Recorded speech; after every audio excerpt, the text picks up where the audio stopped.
Yes, leo ni tarehe 3 Januari, bado ni mwaka mpya guys. So sisi kama Mami Special Bakery tunapenda kuchukua nafasi hii kuwatakia mwaka mpya mwema wateja wetu wazuri. Thank you so much for your support.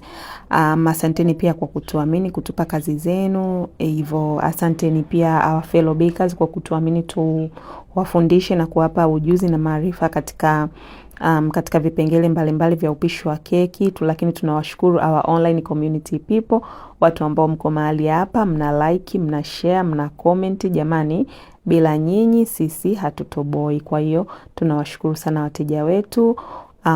Tunawaombea ukawe ni mwaka mpya mwema, ukawe ni mwaka mpya wa furaha, ukawe ni mwaka mpya wa kumuona Mungu katika kila eneo la maisha yenu. Lakini pia tuache kujitamkia maneno mabaya jamani katika maisha yetu. Mnajua mdomo unaumba. No, sio mdomo, maneno yanaumba. Maneno kama sijui Januari ngumu guys, tuache kujitamkia maneno kama hayo. Tudhidi tu kumwamini Mungu na Mungu ataonyesha ukuu wake katika maisha yetu kwa kipindi cha mwaka mzima. Yes. Otherwise tuendelee kuwekeza katika ujuzi. Tufanye kazi kwa bidii, tufanye kazi kwa ubunifu jamani, iko ndo kitu cha msingi sana. Mimi jamani, mwaka 2025 kuna kazi nilipata. Nitakuja kutoa ushuhuda hapa ndugu zangu. Hiyo kazi ilinifundisha tu kitu kimoja, ilinifundisha kuisikia sauti ya Mungu, kuyasikiliza maelekezo ya Mungu jamani.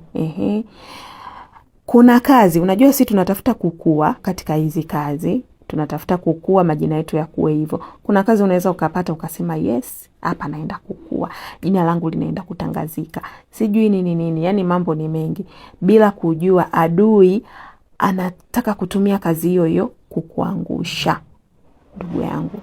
So tuisikie sana sauti ya Mungu, tumtegemee sana Mungu katika kazi zetu, katika biashara zetu. Tusiende tu jamani, tuziombee sana hizi biashara, yani tuziombee mno ili Mungu atupe maelekezo ya nini tufanye juu ya biashara hizi.